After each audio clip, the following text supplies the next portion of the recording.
Hello. Thank you so much for taking time out and evaluating my application for the IE International MBA program. In the coming few minutes, I will discuss the challenges faced by the energy sector of Pakistan. Following this, I will propose a way forward and discuss my career goals with respect to this proposition. But before delving into these details, let me take you to my village. The year is 2004 when my village got electricity for the first time. Before electricity, the lifestyle of my village was rudimentary based on orthodox mindset. Soon after the advent of electricity, I saw transformation in the outlook of my village. Electricity paved the way for better medical services, improved educational infrastructure, modernized agriculture, and above all, ensured access to new opportunities. Ever since then, I have been inspired to see the paramount role of energy in the metamorphosis of societies. The villages of the past century have become towns, and towns have transformed into major metropolitans. It can be said without a doubt that energy has been the bedrock of these modern societies. Having seen the impact of energy firsthand, I am motivated to play my role in solving the energy crisis. In this regard, my 3 years at NG have been quite eventful. The exposure has not only provided me insights about the energy sector, but it has also played a vital role in shaping my career goals. I am fortunate to work in a diverse team and coordinate with different stakeholders on impactful projects. Working for a multinational energy firm, I realized the importance of sustainable energy in curbing the climatic change. In this regard, NG is actively transitioning from conventional energy sources to renewable energy. To achieve this on a macro level, the developed countries are undergoing massive energy policy and infrastructure changes. Yet, despite the urgency of shifting to sustainable energy, it is unfortunate that we in Pakistan still face a massive demand supply gap.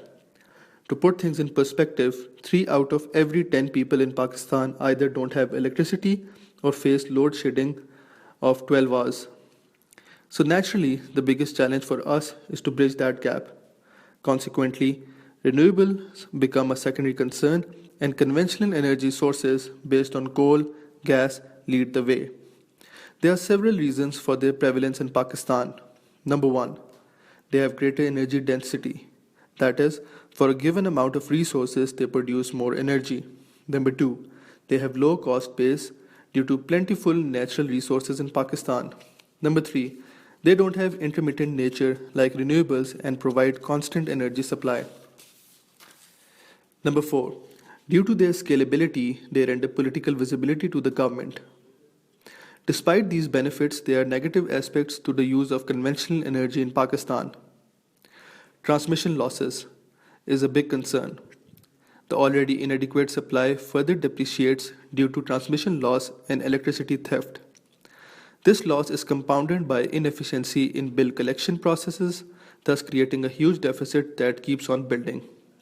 In order to curb the transmission loss and theft and improve the mechanism of bill collection, the government needs to employ smart meters. Moreover, in order to increase the access of electricity to remote areas, require massive cost undertaking. Moving on, as the major portion of Pakistan electricity production is based on fuels, so any international change in fuel prices automatically affects our generation process. Similarly, the lenders of major power plants are foreign. Therefore, dollar rate changes have also strong implications.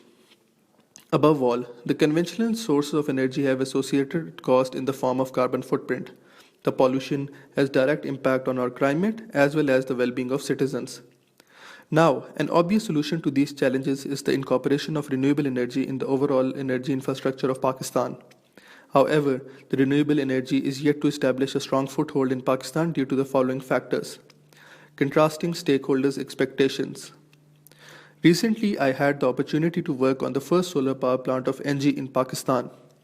Over the course of time, I realized that cost of generation in Pakistan through renewable is high despite implementing the same technology as implemented anywhere else in anywhere else by NG. This was due to stringent regulations, custom duties, and an overall apprehension by the government bodies. Secondly, a major infrastructure overhaul is required to incorporate renewable energy in the existing energy model of Pakistan. The current grid system needs an upgradation to be compatible with the smart meters and to maintain reliability for incorporation of renewables in the overall energy infrastructure. The biggest impediment in the incorporation of sustainable energy system is a short-sighted energy policy. In Pakistan, the energy policy has undergone several legislative changes to ensure better conservation. However, the recent provisions will increase the dependency on imported oil for generation. A strong energy policy should aim for a sustainable energy source instead of quick fixes. Low return on equity investment is another concern. The power density, that is, the volume and space required to produce energy, is far more for renewable than conventional resources. This, compounded with low efficiency of renewable energy, means further weakens their case when it comes to ROI. Another factor closely related to power density is scalability. A conventional energy source can be scaled by achieving economies of scale. The best example is that in Pakistan, the NG power plants are located near gas field. The first power plant was generating 595 megawatt. Due to excessive supply of gas, a second power plant similar to the first one was established in the same area, and it utilized the same infrastructure as that of the first. While on the other hand, to scale a renewable project, it requires exponential increase in cost. In case of the solar panels, to maintain the optimum distance between the panels require more covered area. Finally, renewables are not completely environmental friendly. The material required to produce photovoltaic cells are rare earth metal. The extraction and processing of these materials to produce solar cells have a cost on the environment.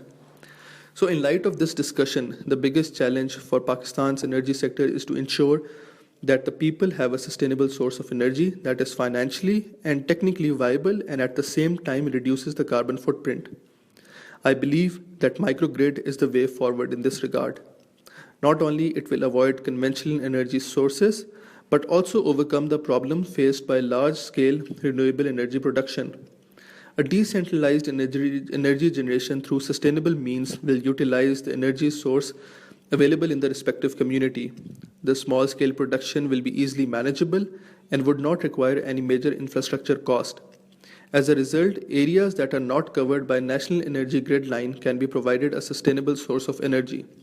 Moreover, these microgrid energy systems are well tested in similar markets as that of sub-Saharan Africa and Far East Asia. The community ownership model will lead to better management of these energy facilities. In order to make a significant contribution to resolve the Pakistani energy issue, I need a strong management framework to increase my influence. For this, my 3 years experience at NG has provided a strong base to make the most of IE MBA. IE's strength in sustainable entrepreneurship will give me access to relevant resources. I will have the opportunity to learn from industry veterans and work on real-life projects. More specifically, I will benefit a lot from the energy talks and their industry-based initiatives. I believe an MBA from IE will also afford me the opportunity to add value to my career goals. After my MBA, I will benefit from the strong network of IE to work in Africa on microgrid renewable energy projects. This exposure is very important to understand the practical aspect of microgrid implementation and understand the nuances of project management.